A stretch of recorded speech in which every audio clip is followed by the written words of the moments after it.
Browns vets kind of weigh in on Shedeur Sanders and how he's been since he arrived in Cleveland, in Pound Town. And I think it's very, very important that we discuss it, because it'd be really easy for these vets to, this wasn't like a on-the-record interview. This is just kind of back channels into what the vets are saying, the rumors, but the sources telling us.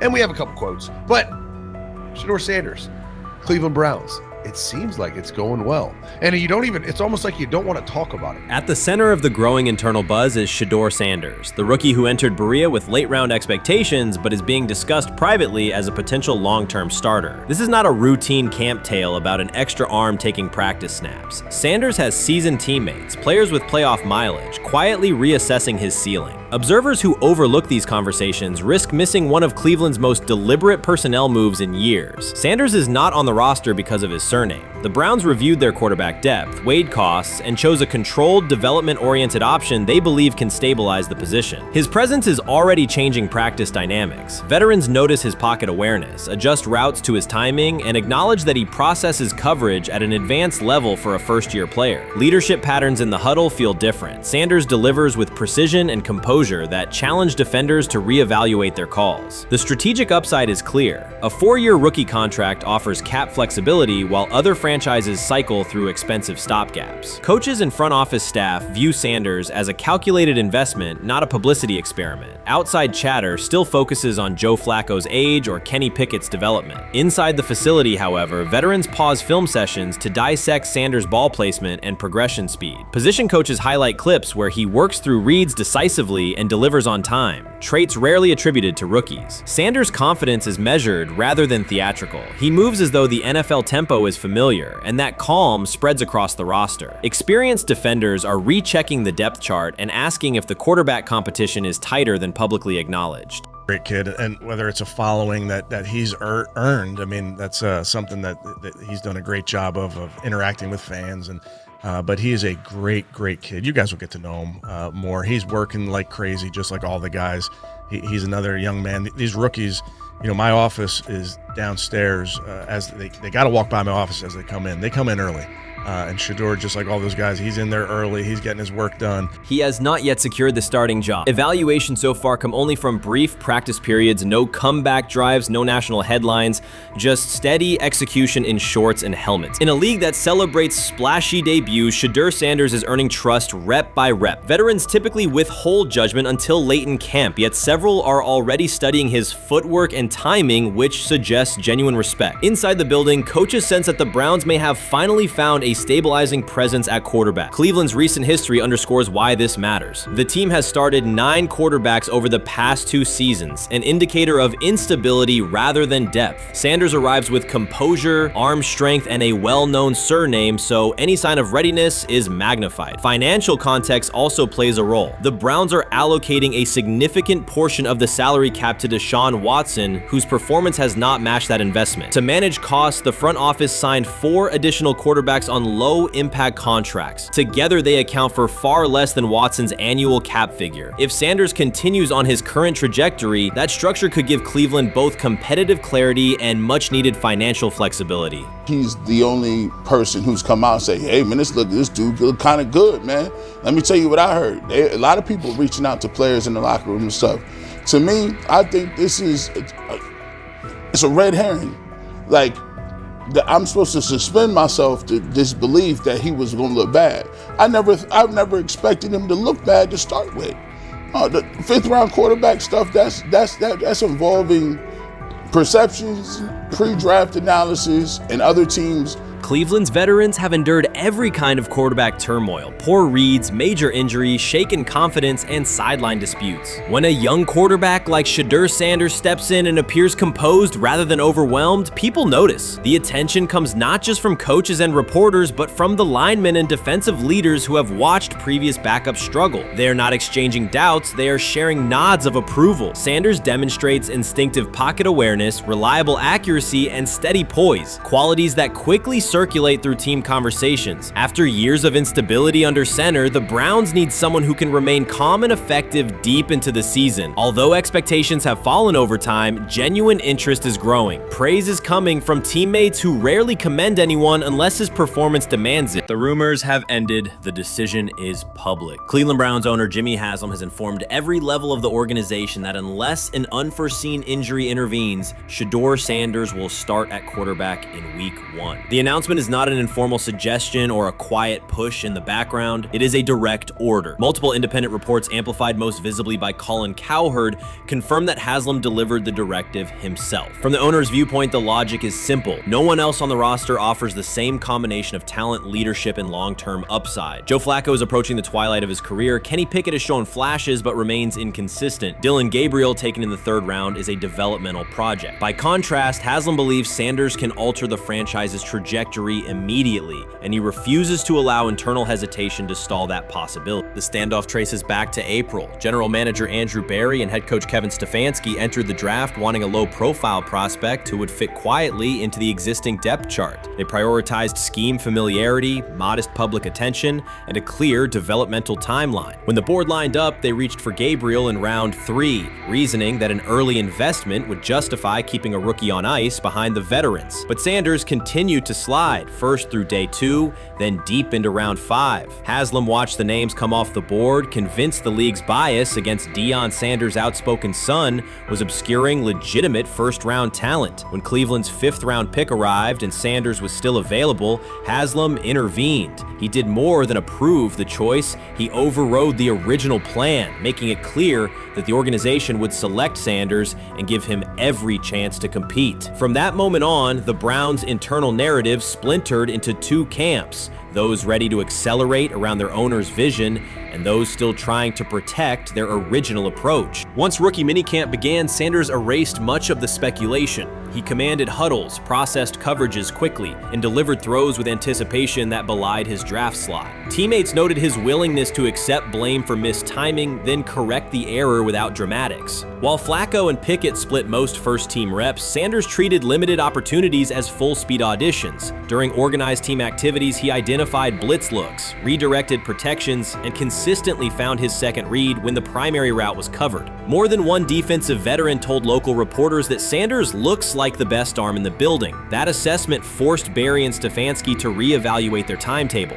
They could no longer label Sanders a long-term project without contradicting on-field evidence. Drafting Gabriel 2 rounds earlier had provided the staff an excuse to slow roll Sanders' ascent.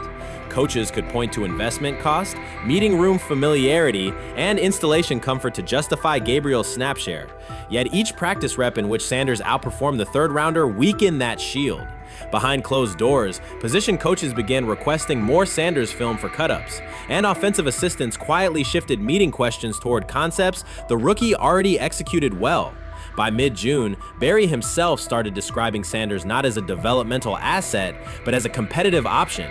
Those subtle linguistic changes signaled the front office's recognition that the narrative had moved beyond their control. Haslam's history with quarterbacks is well documented. His pushes for Johnny Manziel, Baker Mayfield, and Deshaun Watson were high-visibility swings, each driven in part by a desire to generate excitement as well as wins. Critics highlight those choices to question his evaluation track record, yet Haslam perceives Sanders differently. Where Manziel carried off-field concerns, Sanders brings a reputation for professionalism. Where Mayfield's leadership style divided veterans, Sanders' approach has united receivers and linemen. Where Watson's trade involved unprecedented controversy, Sanders arrived at minimal draft cost. Haslam sees a rare chance to capture star potential without mortgaging the future, and he is unwilling to cede that upside to cautious pacing. Cleveland's supporters, weary of revolving door quarterbacks, have rallied around Sanders with unexpected speed. Sales of customized Sanders number 2 jerseys surged within days of rookie minicamp. Training camp ticket requests spiked once local media circulated videos of Sanders making NFL-caliber anticipation throws during 7-on-7 periods. The mood in Northeast Ohio has changed from tentative hope to active belief. Longtime season ticket holders who once shrugged at preseason storylines now debate Sanders' footwork at neighborhood barbecues. Social media engagement for Browns content has climbed, driven by highlight compilations of the rookie threading seam passes between linebackers and safeties. All of this places Kevin Stefanski in a fragile position. If he opens week 1 with a veteran starter and the offense sputters, criticism will be swift. Each stalled drive will be interpreted as evidence that he ignored the owner's edict and the fan base's intuition. Conversely, if he names Sanders the starter solely under pressure, any early struggles could be framed as proof that Sanders was rushed, further exposing Stefanski to blame. The only sustainable solution is conviction. Either stand behind a veteran with clear strategic reasoning or embrace Sanders fully and structure the offense around his strengths. Splitting the difference, rotating series, delaying first-team reps, or using vague competition language will satisfy no one and likely jeopardize locker room clarity. Sanders' personal approach has reinforced Haslam's confidence. Instead of taking post-draft downtime, he traveled to Texas to train in full Browns gear at facilities near his father's home. The leaked clip of Sanders executing footwork drills in helmet and pads wasn't a marketing ploy. It was a glimpse into a quarterback visualizing Week 1 live. Team personnel who viewed the footage recognized purposeful rehearsal, cadence calls, pocket movement against simulated pressure, and follow-through adjustments based on imagined rush lanes. Observers asked why a rookie would conduct such intense solo sessions in May. The answer is straightforward. Sanders does not view himself as a developmental pick. He considers himself the starting quarterback of the Cleveland Browns and prepares accordingly. On pure ability, Sanders' arm strength ranks with the league average for starters. His accuracy to the intermediate middle, an area where the Browns' current scheme generates high-leverage completions, has drawn consistent praise from receivers. The primary areas still under review are blitz recognition and live bullets and timing on deep outbreaking routes versus press coverage. Those developmental checkpoints are significant, yet daily practice reps show acceleration. In contrast, Flacco's mobility limits the boot action game that Stefanski installed to help Mayfield early in his tenure. Pickett can extend plays, but struggles to attack tight windows between linebackers and safeties, an essential requirement in Cleveland schematics. Gabriel remains an unknown at NFL speed. Thus, the competitive landscape favors Sanders sooner than the coaching staff originally planned. The franchise now stands at an inflection point. Haslam's mandate, the locker room's growing support, and the fan base's enthusiasm all tilt towards Sanders. The front office's earlier strategy, anchored in patience and quiet development, is increasingly untenable. Barry's shift in messaging indicates grudging alignment, but final authority over the depth chart rests with the coaching staff, unless ownership directly intervenes on game day decisions. A move rare but not unprecedented in the NFL. Should Stefanski align with the owner and name Sanders the starter before preseason concludes, he can claim proactive vision and tailor the offense through training camp. Should he resist and open with a veteran who falters, he risks rapid loss of credibility and possibly his position. Either path carries pressure, but only one aligns with the momentum sweeping through the building.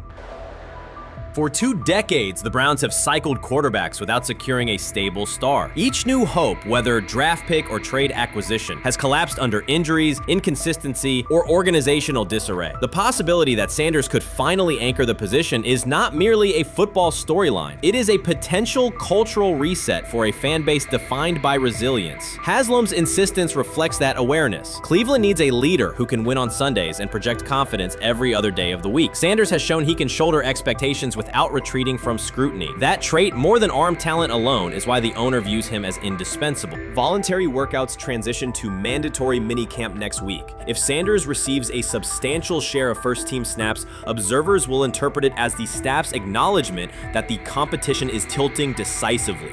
A public declaration may not follow immediately, but every rep allocation is a signal. If, however, the staff continues funneling most top unit snaps to Flacco or Pickett, tension will escalate. Local media will question the evaluation process. National analysts will debate the merits of letting a rookie learn through live action versus controlled practice. Inside the facility, players will recognize any disconnect between performance and opportunity, and unity could fray. The Browns have reached a decisive moment. Shedeur Sanders has demonstrated the skill, poise, and work ethic to justify starting in Week 1. Jimmy Haslam has publicly positioned him as the future, and by implication the present of the franchise. Kevin Stefanski and Andrew Barry must either endorse that vision or brace for the consequences of delaying it. For Cleveland fans, the significance is clear. A legitimate chance to exit the cycle of quarterback uncertainty and rally behind a signal caller capable of commanding the field and galvanizing the city. Whether that opportunity is seized promptly or postponed will define the Browns' 2025 season and likely the tenure of the decision makers involved. He lied to us all when he said that this was going to be an open competition,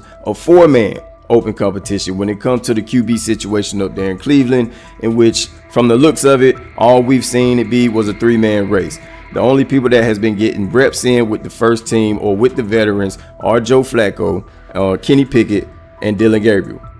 We've never seen my boy Shedeur Sanders get a chance to get in. Even with him doing the things that he has been doing up there, he has yet to get in with the... Shedeur Sanders was caught off guard by Coach Kevin Stefanski's recent remarks, which have sparked talk of bringing in another starting quarterback. Commentators are debating whether Stefanski's comments reflect eroding confidence in Sanders or a brief lapse in judgment, but the rookie now faces intensified scrutiny over his role. The Browns, we got an analyst that says that Shedeur Sanders should have some kind of a ban, banishment of some kind. Come again? Say what?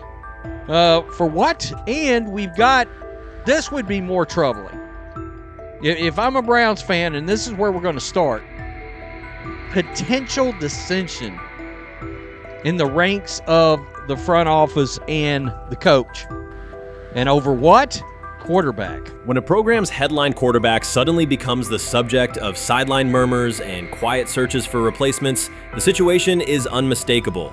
It's a breach of trust. Shedeur Sanders, the passer who put Colorado back in national conversations with his production and profile, has just received a clear message that his job security is in question. Coach Kevin, the assistant previously considered to be in Sanders' corner, made remarks that ignited speculation about changing quarterbacks. Fans, analysts, and even Deion Sanders are now reassessing the team's unity and its true plan for the position. The comment was no accident. It was a deliberate signal that the staff may soon elevate a backup. For perspective, Shedeur Sanders did not step into ideal conditions last season. He was sacked so often that Colorado could have dedicated a locker to every opposing edge rusher who reached him. Could I possibly go to bat for Kevin Stefanski as a great head coach? No, I couldn't. Could you go at bat against him, saying he's a horrible head coach? No, I can't. I think that's why we fall in the middle. I think that's why in a lot of these discussions, and that's why a lot of the rankings, you see him right now in that 15 to 20 range, somewhere in that middle pack of NFL head coaches. I've said earlier, Kevin Stefanski has already been given more head coaches than any coach I've ever seen in Cleveland. Starting with the decision to move on from Baker and him clearly still having another level to get to in Tampa. Last season, Shedeur Sanders often had to operate behind an offensive line that provided minimal protection, yet he still delivered precise throws and critical drives. At times, he seemed to be carrying a struggling roster almost on his own. Despite the constant pressure, he never complained, never threatened to transfer, and never acted entitled. He remained with Colorado because he trusted the program, trusted his father, and believed in the team's larger mission. That loyalty is why Coach Kevin Stefanski's recent statement that the quarterback competition is wide open struck so sharply. The remark implies that Sanders' starting role is insecure, as though the player who absorbed countless hits while holding the offense together is simply another name competing with walk-ons and first-year athletes who are still learning the cadence. This goes beyond ordinary coach language about fostering competition. It introduces genuine uncertainty about the staff's confidence in Sanders and invites speculation that Colorado is actively assessing outside options through the transfer portal. By characterizing the position as vacant, Stefanski has planted seeds of doubt that could quickly evolve into rumors and undermine the stability of the locker room. I'm sorry, but when it comes to quarterback, I'm going to defer to my head coach, generally speaking, especially one with Stefanski's track record and how he's viewed across the league. So this is interesting because it tells you Kevin Stefanski's not a Shedeur Sanders guy. And it also tells us who made these picks. Exactly. The Cleveland Browns made a rather awkward decision in the NFL draft, opting to take quarterback Dylan Gabriel in the 3rd round well before he was expected to fly off the board. Then 2 rounds later, the Browns took fellow quarterback Shedeur Sanders. So what exactly is going on? Discussion has begun about whether Colorado is actively evaluating another quarterback and preparing for life after Shedeur Sanders. Analysts are debating whether Coach Kevin's move is calculated strategy or a misstep that jeopardizes team stability. Sanders remains a top NFL prospect, Deion Sanders' son, and the program's public face. His highlights dominate social media and his jerseys outsell the team's victories. Yet he is once again being asked to reaffirm his position. The issue is more than routine roster management. It intersects with the family dynamics that shape the program. By portraying the quarterback job as open, Coach Kevin signals to both Shedeur and Deion that the staff is willing to move on despite Sanders' stature. For Shedeur, sitting through film sessions while hearing talk of potential replacements adds an unwelcome layer of uncertainty to an otherwise proven resume. The decision may reflect a desire for a quarterback with a different profile, perhaps someone more mobile and system-oriented, rather than a dismissal of Sanders' accomplishments. Grab hold of the starting job. Yes, but I don't think we're going to know which one until we get deep into August. Now, I think, we tracked the reps everybody was getting at practice throughout the OTAs and minicamp. But when you talk to people there, they just want to make sure everybody got what they needed. And that, Kenny Pickett, we find out if he has the goods to be the starter. Joe Flacco, they back him off a little bit. He's 40. He may not need as much. The rookies, Shedeur Sanders and Dylan Gabriel, what do they need to learn to make the transition from the college game to the pro game? That's what the spring was about for the Browns quarterbacks. Now, Shedeur Sanders has moved from social media celebrity to on-field standout, and ESPN now lists him among its first-team candidates. Reactions are split. Some fans are impressed while others are skeptical. Whether this reflects Deion Sanders' long-term strategy or simply Shedeur's rapid development, the story is drawing widespread attention. Here's a look at what led to this moment. They never planned on taking him. The problem is, like Ocho Cinco said, you got somebody that has endeared himself to the locker room. And guess what? The difference between him and Tim Tebow, the biggest one, is he can play. He can throw the ball. Tim Tebow running around being an H-back. He can throw the ball. And he's done everything he needs to do. He ain't saying nothing. He ain't rocking the boat. He ain't mad about the reps. He ain't mad about none of that. All the people out there want to see is this, like Tyver said earlier.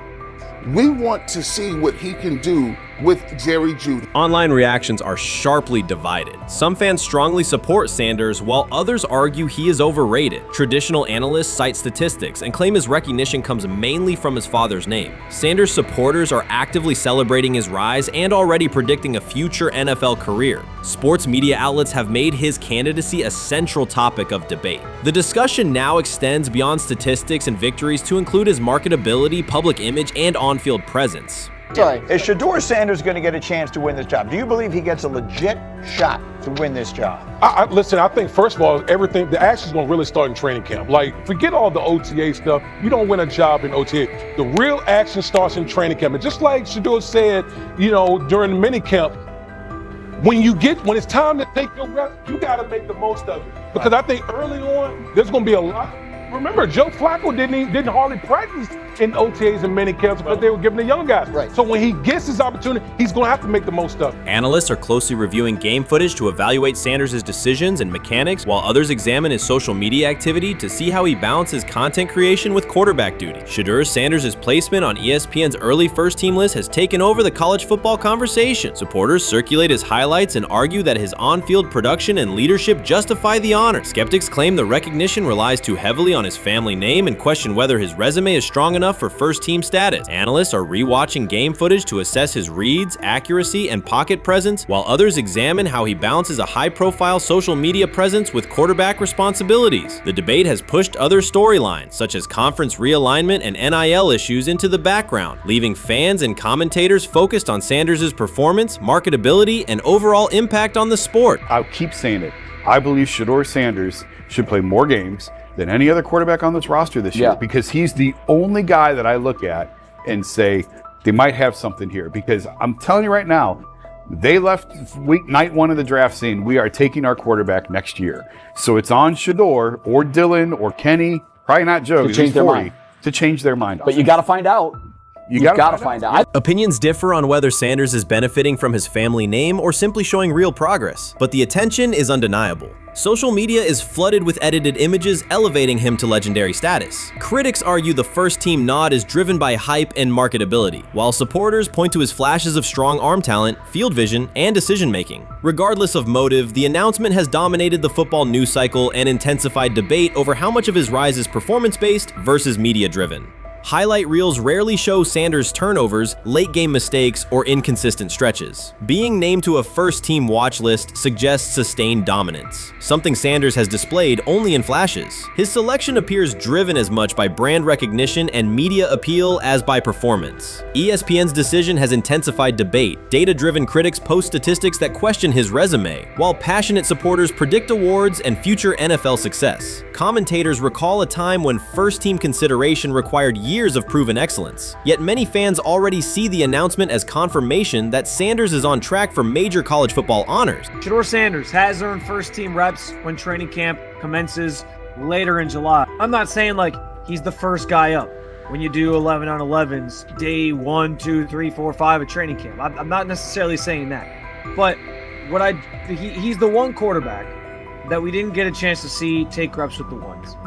But I think Shedeur has a chance to make this conversation interesting if he gets those reps with the ones and he has the same success that he did with the 2s, the 3s, and the 4s.